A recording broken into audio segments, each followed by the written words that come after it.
Kejadian pasal 2. Demikianlah diselesaikan langit dan bumi dan segala isinya. Ketika Allah pada hari ketujuh telah menyelesaikan pekerjaan yang dibuatnya itu. Berhentilah ia pada hari ketujuh dari segala pekerjaan yang telah dibuatnya itu.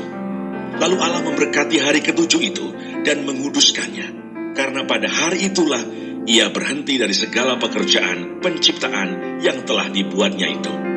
Demikianlah riwayat langit dan bumi pada waktu diciptakan. Ketika Tuhan Allah menjadikan bumi dan langit, belum ada semak apapun di bumi, belum timbul tumbuh-tumbuhan apapun di padang. Sebab Tuhan Allah belum menurunkan hujan ke bumi, dan belum ada orang untuk mengusahakan tanah itu. Tetapi ada kabut naik ke atas dari bumi, dan membasahi seluruh permukaan bumi itu. Ketika itulah Tuhan Allah membentuk manusia itu dari debu tanah, dan mengembuskan nafas hidup ke dalam hidungnya. Demikianlah manusia itu menjadi makhluk yang hidup. Manusia dan Taman Eden.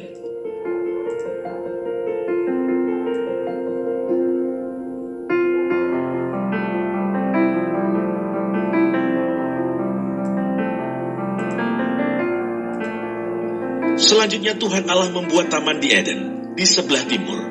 Disitulah ditempatkannya manusia yang dibentuknya itu.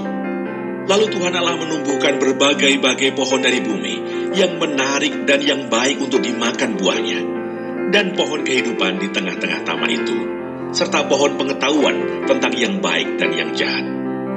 Ada suatu sungai mengalir dari Eden untuk membasahi taman itu, dan dari situ sungai itu terbagi menjadi 4 cabang.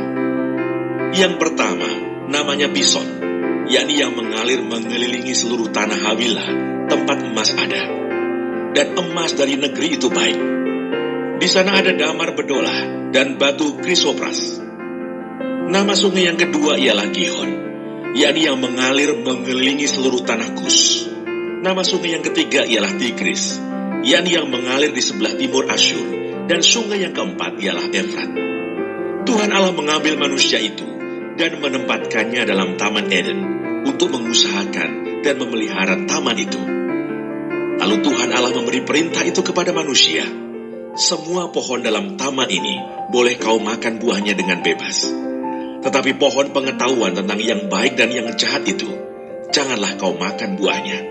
Sebab pada hari engkau memakannya, pastilah engkau mati. Tuhan Allah berfirman, tidak baik kalau manusia itu seorang diri saja. Aku akan menjadikan penolong baginya yang sepadan dengan dia. Lalu Tuhan Allah membentuk dari tanah segala binatang hutan dan segala burung di udara. Dibawanyalah semuanya kepada manusia itu untuk melihat bagaimana ia menamainya. Dan seperti nama yang diberikan manusia itu kepada tiap-tiap makhluk yang hidup, demikianlah nanti nama makhluk itu.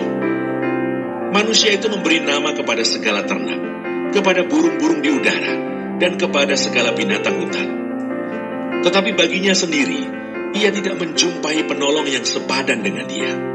Lalu Tuhan Allah membuat manusia itu tidur nyenyak. Ketika ia tidur, Tuhan Allah mengambil salah satu rusuk daripadanya, lalu menutup tempat itu dengan daging. Dan dari rusuk yang diambil Tuhan Allah dari manusia itu, dibangunnyalah seorang perempuan. Lalu dibawanya kepada manusia itu. Lalu berkatalah manusia itu, inilah dia, tulang dari tulangku, dan daging dari dagingku. Ia akan dinamai perempuan, sebab ia diambil dari laki-laki. Sebab itu seorang laki-laki akan meninggalkan ayahnya dan ibunya, dan bersatu dengan istrinya, sehingga keduanya menjadi satu daging. Mereka keduanya telanjang, manusia dan istrinya itu, tetapi mereka tidak merasa malu.